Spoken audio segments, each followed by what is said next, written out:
La puerta se abrió con un chirrido que rompió el silencio de la noche madrileña, y allí estaba él, tambaleándose, con el aliento apestando a ginebra barata y los ojos inyectados en sangre. Sara, por Dios, déjame entrar, murmuró Carlos, el hermano de Marta, mientras se apoyaba en el marco como si el mundo entero se le viniera encima. En ese instante supe que esa visita no era casualidad, y que mi secreto con su hermana acababa de colisionar con la realidad más cruda de nuestra amistad fingida. Madrid, esa ciudad de pasiones contenidas y secretos susurrados en las tabernas del Malasaña, siempre había sido nuestro refugio. Marta y yo nos conocimos en el instituto, dos chicas flacas y soñadoras que compartían cigarrillos robados detrás del gimnasio y sueños de escapar de las expectativas familiares. Ella, con su risa que llenaba las plazas como el eco de una guitarra flamenca, y yo, la callada, la que observaba el mundo desde las sombras de los libros de Lorca. Éramos inseparables, o eso creíamos. Pero el amor, ese traidor silencioso, se coló entre nosotras como la niebla del Manzanares en invierno, transformando besos robados en promesas que nos aterrorizaban pronunciar en voz alta. Aquella noche de octubre, el aire olía a castañas asadas y a lluvia inminente. Yo estaba sola en mi piso diminuto de lavapiés, un cuchitril con paredes desconchadas y vistas a un patio interior donde los vecinos colgaban la ropa como banderas de tregua. Marta había salido con sus amigas de la universidad, o eso me dijo por mensaje antes de que su teléfono se apagara misteriosamente. Yo intentaba leer, pero las palabras de la casa de Bernarda Alba se me escapaban, porque mi mente estaba en ella, en cómo sus dedos rozaban los míos bajo la mesa en las cenas familiares, en el calor de su aliento contra mi cuello durante esas escapadas a la sierra que fingíamos como días de chicas. El golpe en la puerta me sacó de mi ensimismamiento. 3 toques secos, insistentes. Miré el reloj, la 1 de la madrugada. ¿Quién demonios?, murmuré acercándome con el corazón latiendo como un tambor de Semana Santa. Al abrir, el pasillo mal iluminado reveló la silueta desgarbada de Carlos.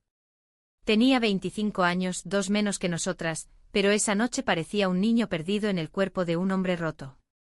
Su camisa blanca, la misma que usaba para las reuniones de la familia en la finca de Toledo, estaba arrugada y manchada de lo que parecía vino tinto. Sara, por favor, jadeó, empujando la puerta con el hombro antes de que pudiera reaccionar.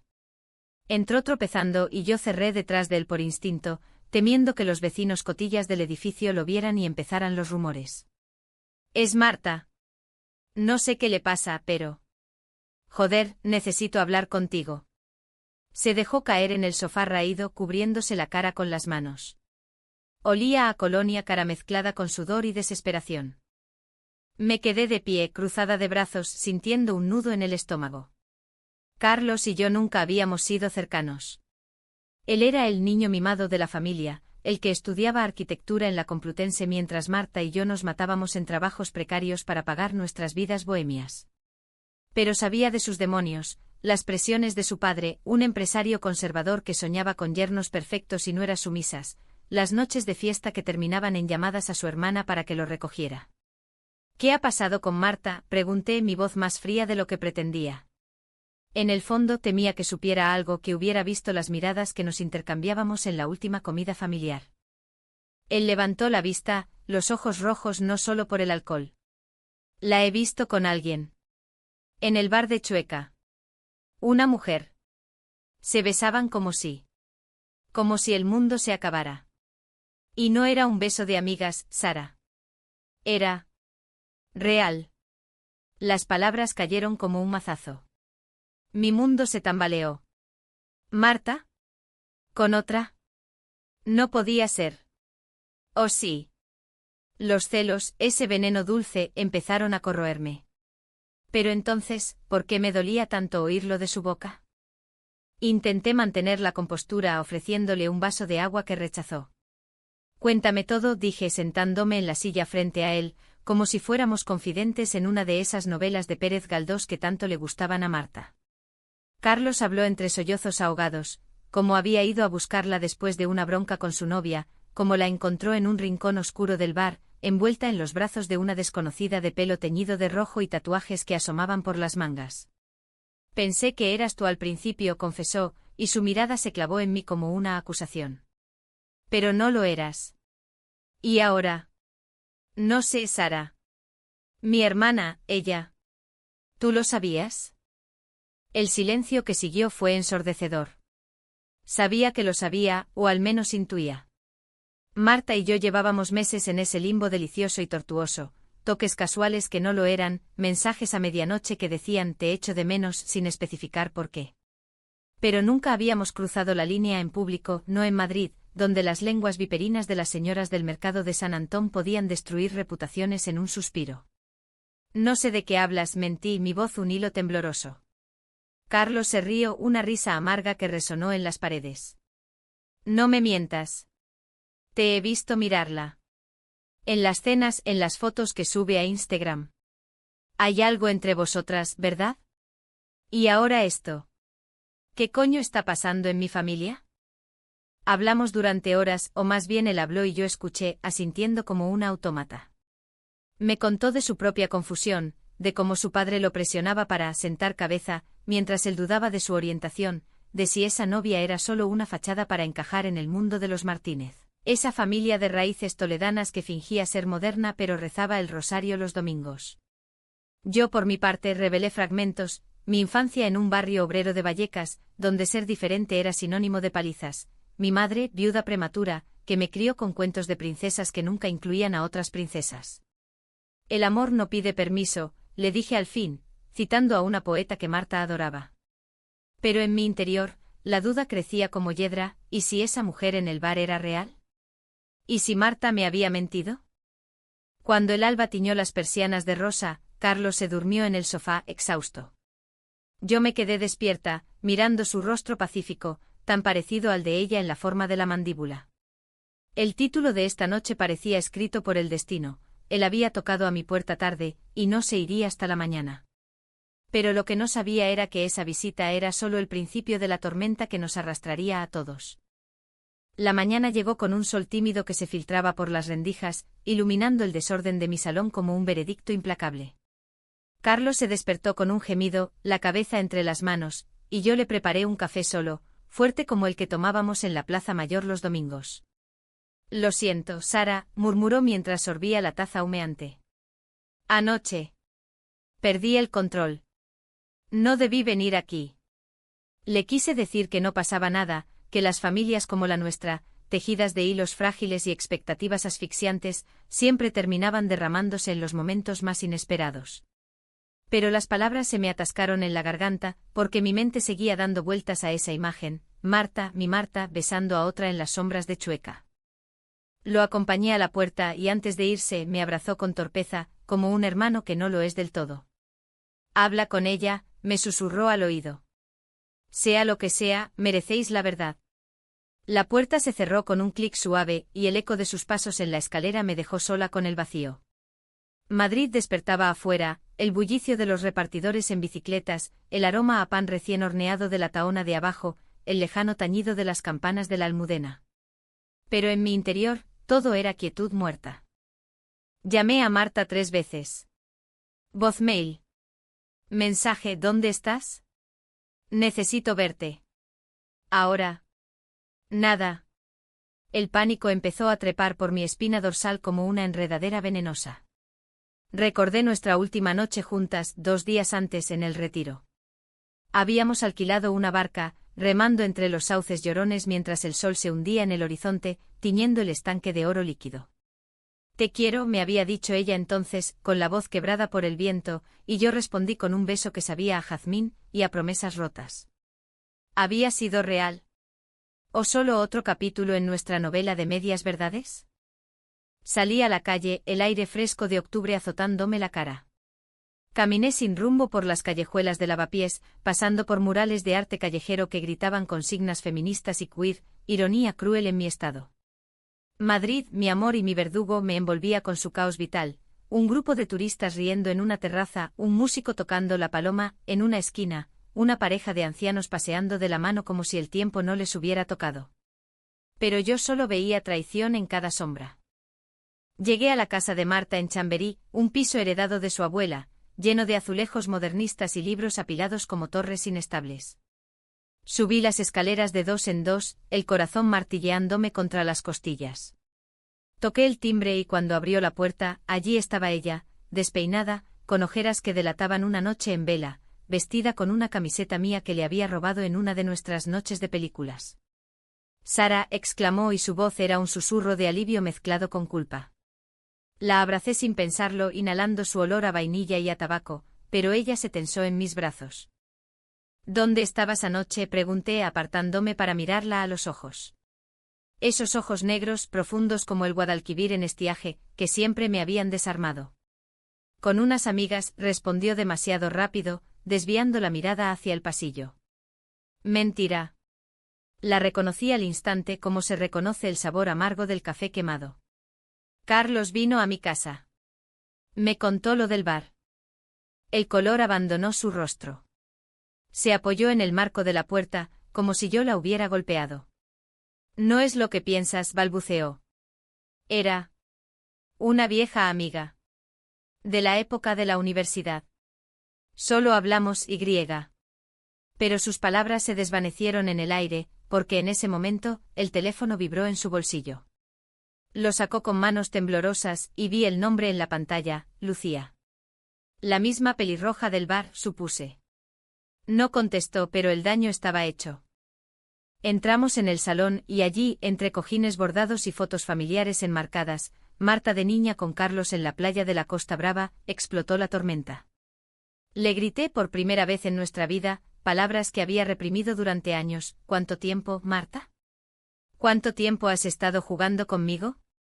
Soy solo tu tapadera, tu mejor amiga para que tu familia no sospeche. Lágrimas corrían por sus mejillas, pero no eran de tristeza, sino de rabia contenida.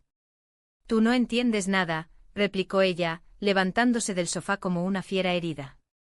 Lucía no es una amante. Era mi terapeuta. La vi porque no puedo más con esto, Sara. Con escondernos. Con fingir que somos solo amigas cuando cada noche sueño contigo y me despierto ahogándome en la culpa. Sus palabras me paralizaron. ¿Terapeuta? ¿En un bar de Chueca? La incredulidad se mezcló con el alivio, pero el veneno de la duda ya había calado hondo. Y Carlos lo vio todo. Él cree que... No terminé la frase. Marta se rió una risa histérica que me erizó la piel. Mi hermano. Siempre salvándome, siempre juzgándome. ¿Sabes lo que me dijo anoche por mensaje? No le hagas daño a Sara, ella no se lo merece. Como si yo fuera la villana en esta historia. Hablamos o discutimos durante horas desenterrando capas de nuestras almas como arqueólogas en una excavación dolorosa. Le conté de mi miedo, heredado de una madre que me advirtió contra esos amores que no bendice Dios, ella, de la presión de su padre, que soñaba con nietos y una nuera que cocinara paella los domingos. Quiero gritarlo al mundo, confesó al fin, tomándome la mano. Quiero caminar de tu brazo por la Gran Vía, besarte en la Puerta del Sol. Pero tengo pánico, Sara. Pánico de perderlo todo. La abracé entonces y por un momento el mundo se redujo a nosotras dos mujeres en una ciudad que ama la pasión pero castiga la diferencia. Pero el idilio duró poco. Esa tarde, mientras compartíamos un té en la cocina, sonó el timbre. Era Carlos, sobrio y con una expresión que prometía más tormentas. Tenemos que hablar las tres, dijo, y supe que el secreto, ese hilo que nos unía y nos ahogaba, acababa de romperse del todo. Carlos entró como un vendaval, con una botella de vino bajo el brazo, para hacer las paces, dijo con una sonrisa forzada que no llegaba a sus ojos. El salón de Marta se llenó de una tensión palpable, como el aire antes de una tormenta en la sierra de Guadarrama. Nos sentamos en círculo, yo en el sillón orejudo, Marta en el sofá con las rodillas pegadas al pecho, y él en la silla de mimbre que crujía bajo su peso. He estado pensando, empezó Carlos, sirviendo el vino en vasos desparejados. Sobre anoche. Sobre lo que vi. Y sobre todo esto. Marta lo miró con recelo, sus dedos entrelazados con los míos bajo la manta, un gesto secreto que ya no lo era. ¿Todo esto?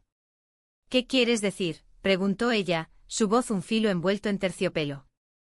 Carlos suspiró pasándose la mano por el pelo revuelto. No soy idiota, Marta. Sé lo que hay entre Sara y tú. Lo he sabido desde hace meses. Las miradas, las excusas para estar solas. Joder, hasta mi madre lo intuye, aunque lo niegue con sus rezos. El vino se derramó un poco al inclinar la botella, una mancha roja que se extendió por la mesa como sangre simbólica. Yo sentí el calor subir a mis mejillas. ¿Desde cuándo? ¿Cuántas cenas familiares había fingido indiferencia mientras mi corazón latía desbocado por un roce accidental? Si lo sabías, ¿por qué no dijiste nada? Intervine, mi voz más acusadora de lo que pretendía.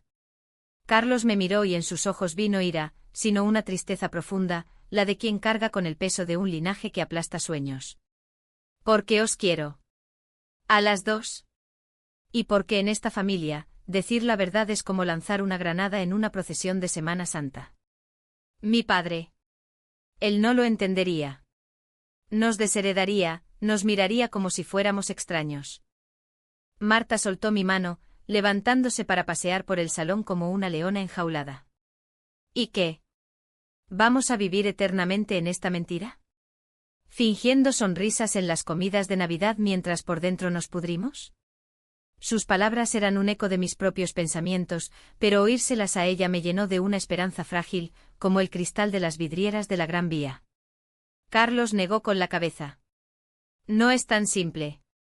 Anoche, cuando te vi con esa mujer, pensé que era el fin. Que habías elegido el camino fácil, el de esconderte con alguien que no es Sara.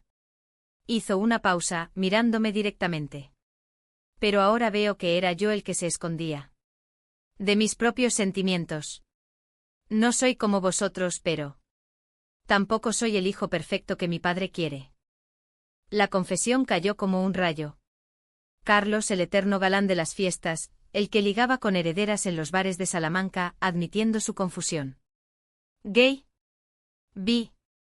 No importaba la etiqueta, importaba el coraje de decirlo en voz alta, en esa sala que olía a incienso de la abuela difunta. Marta se detuvo, lágrimas frescas en los ojos. Hermano, murmuró arrodillándose a su lado. Se abrazaron, un lazo de sangre que trascendía las sombras, y yo me quedé al margen, testigo de una intimidad que me excluía y me incluía a la vez. Pero la paz duró lo que un sorbo de vino. 2 días después el teléfono de Marta sonó con la voz de su padre. Vuelve a casa este fin de semana. Hay algo importante. La finca en Toledo, ese bastión de tradiciones donde las paredes susurraban historias de abuelos franquistas y madres resignadas. Fuimos las 3 en un viaje tenso por la A4 con la radio sintonizada en flamenco para ahogar el silencio. Al llegar, el patriarca nos esperaba en el porche con su puro encendido y una expresión que prometía juicio. Siéntate, hija, dijo a Marta, ignorándome a mí como a un mueble. Carlos se excusó para ayudar en la cocina, dejándonos solas con el león. Habló de rumores de gente del pueblo que ha visto cosas en Madrid. De cómo una amiga de la familia la había visto demasiado cariñosa con esa tal Sara. Mi nombre en sus labios fue como un latigazo. Marta palideció, pero yo intervine antes de que pudiera negar. Señor Martínez, lo que haya visto es verdad. Amamos a su hija. Y no pedimos permiso para hacerlo. El silencio que siguió fue eterno.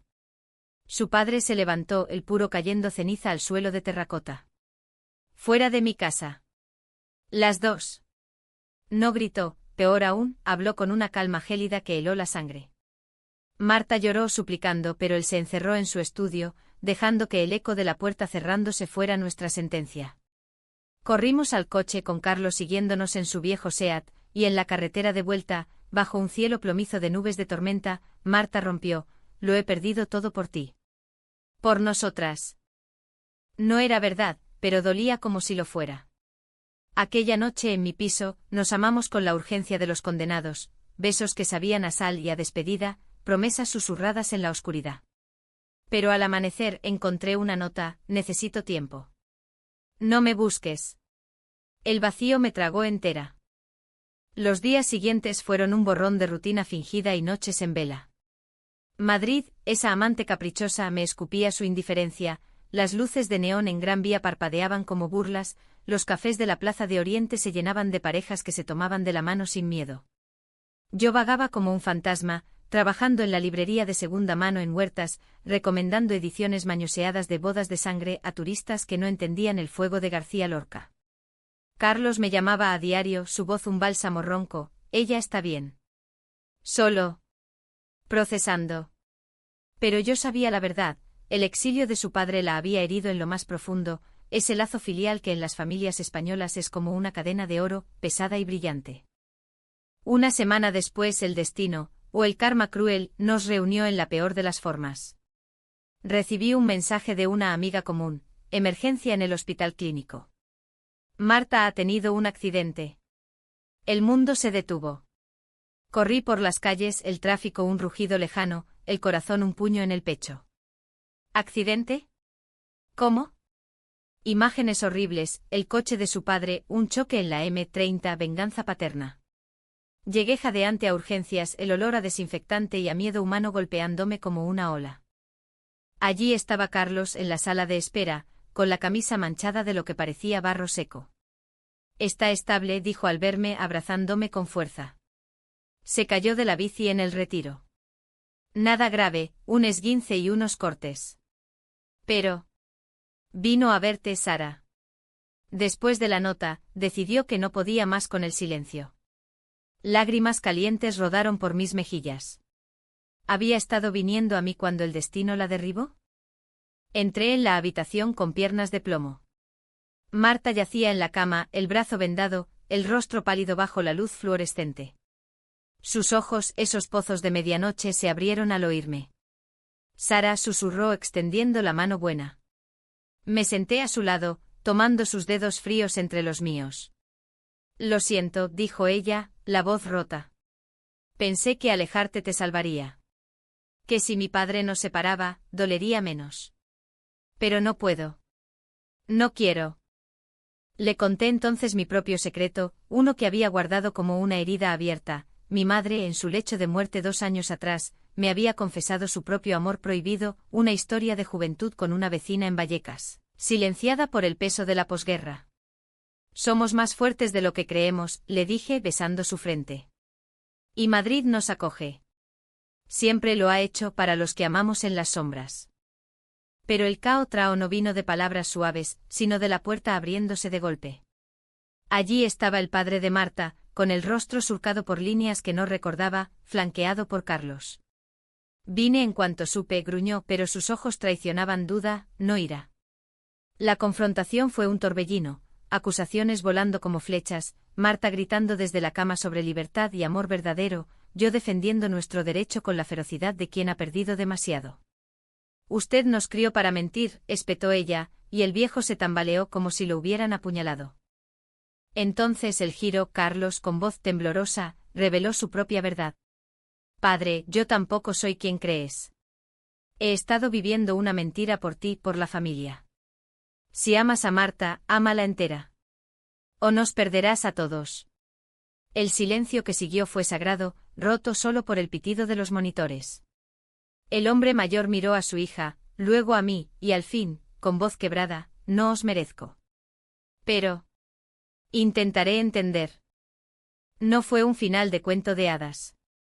Semanas después las cenas familiares fueron tensas, salpicadas de silencios y preguntas torpes.